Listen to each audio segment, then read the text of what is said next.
give you a minute because I'm listening to some kind of monster from the Saint Anger album. Unfucking believable album, obviously. Alright, here's the deal. Problem with corporations getting so large is that the end user, the consumer, can't get to the people in the corporation that makes the product or service that customer, client, end user uses in order to help them design a better product for them. That's why we often see companies rise and fall so quickly. If they don't have a good way of communicating with the client, with the customer, with the end user, you'll see them go up as their popularity increases, and then there's no way for the customer really to communicate what they like and dislike about the product or service. There's no channel of communication, and what happens is someone else, like a competitor, comes in who's more in tune with what the people want. Great example just off the top of my head would be how MySpace totally usurped the power and dominance of Friendster within a year. It was just like that. YouTube did the same thing to Google Video. Google turned that around quickly by buying YouTube, right? Good thing. I'm sure there's other examples as well. Well, so let's take, if we think of other examples, we'll bring them up. Let's take this iPod, for example. Certainly one of the greatest things in the history of civilization, right? I mean, one could say it's right up there with the space shuttle. I would argue with that because, frankly, I don't really see how the space shuttle is that good of an invention or even important compared to something like this. We spend billions of dollars to send a couple people up into space. Great. But this gives us music on the move, baby. So, here's the deal. We love our iPods, but you can't call Apple and talk to somebody and tell them how to make this thing better.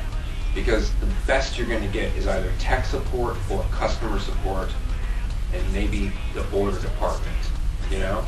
Now, you can call Apple corporate headquarters, which I've done, and you can speak to somebody there who will tell you that they're writing down what you're saying, blah, blah, blah. But you're still not sure it's ever going to get to the powers that be that make the decisions, right? Right. All right. Big problem. Because as we all know, those of us who live and love the iPod, it's cool because it's small and we can fit a lot of music on it. But it has so many fucking problems that we also hate it too. I mean, first off, this fucking dial thing here just bites. Like, you hear us? It fucking sucks, alright? Like, it's like, okay, hold on, let me choose that song. Whoops, oh, I went over. Whoops, went over. Whoops.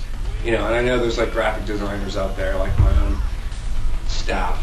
They love it because they think it's beautiful. But those of us that are used to this, like a Trio or a Motorola Q or a BlackBerry, and we're used to, like, you know, actually being able to control a device with a keyboard so we can actually do things faster and respond better to our will, as opposed to this weird jog dial thing where it's like, say I want to hear, like, whatever, Street Hustle by Lou Reed. Do you know what a pain in the ass that is to get on the iPod? It's like, okay, hit the button, now I can either, like, go songs, and say there's, like, I don't know, 50,000 songs in here, so that wouldn't be a good idea. I could do artist. Whoops, whoops, oh my god, now I'm at the fucking Z's. Okay, go back all the way to the M's. And finally you get close to the L's, and then you have to do it really slow. Finally you get to Lou Reed. Then you have to scroll through all of his albums, and you just scroll. It's, you know, it's It's not good yet, guys. It's not good. Now, that's a problem, but we deal with it because we like how we can just put it in our pocket and listen to music on the subway, all right? Here's a much bigger problem, all right? For those of us that buy a lot of music, like, say I buy 5 albums a week, sometimes less, sometimes more. But pretty much anything that's good in any genre that's new, I buy. And I rip them into my computer immediately, put them on my iPod, right? Now, I'm pausing because you're going to be in such shock when you hear this. I feel bad for you, so I'm trying to like help you prepare. You want, just like in the old days, your newest CDs right here, so you know what your newest CDs are, right? Right. And then the old ones tend to be at the bottom of the pile, new ones at the top. All right. With iTunes, you can do that. You just click the date added column, and all your newest music is up at the top, or you could reverse that, all your newest music is down at the bottom. All right? If you're buying a lot of music and you listen to a lot of new music, that's the way most of us listen to music, is like the newest album first. Guess what? No way to do that on the iPod. I called billing, I called customer service, I called corporate, and they all said, hey, that's a really good idea, but we haven't thought of it yet. And I was like, so there's no way for me to fucking listen to my music, or even in the order of like the newest music that I've ripped. Because I don't remember if I ripped 5 albums last week, I don't remember what albums those were. I mean, what do you have to do? Like keep a pencil and a pad and write down, okay, I want to listen to the newest Beck album back. Stupid. Anyway, what I did is I invented this thing with playlists on the phone with like a customer service rep at Apple corporate headquarters. We just kept brainstorming. There's got to be a way to do it, a workaround, since they haven't thought of it yet at Apple. What we came up with is creating a playlist called, like newest music. I call mine newest tunage. And I have like newest tunage 1, newest tunage 2, newest. So it's really a pain in the ass. So like the highest number would be the most new music. And then I grab the newest albums and I throw them into that playlist. So that way I can go to newest tunage 15, and that'll be like the albums that I just bought last week. Problem with Apple's playlists, this you're not even going to believe. You go to the playlist, it just lists songs. It doesn't list the artist or the album. So now you're just on the playlist, and you don't know who the fuck you're listening to. It's just a huge, like 300 songs, list of songs. What a fucking nightmare. I mean, look, don't get me wrong, we love the iPod, but just some suggestions, and maybe seeing it on YouTube will help you guys. Okay, watch. It'll help you guys figure out what we're talking about. Okay, look. This is newest tunage 10. See that? That's what it looks like. You can't really see it. It's too bad. See that? It's just a list of songs.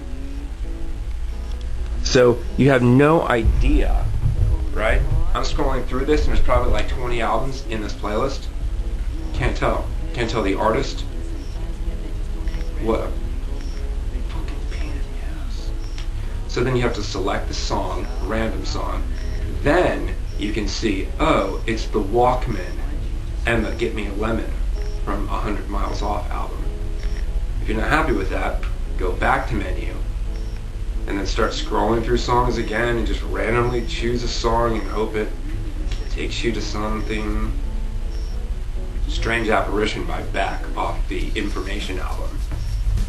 Really, really awesome album. Like Beck's best album in years. Awesome, right? Anyway, Apple, good stuff.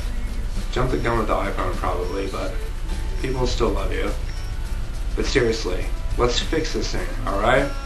Give us a way to sort our music any way we want to, including by date added, just like we can with iTunes.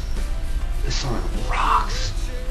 And also, get us to be able to display artist and album along with song in the song list on our playlists. Alright? And then maybe we'll think of some other things too. We'll let you know. Alright? Alright. Peace, yo. Thanks for tuning in.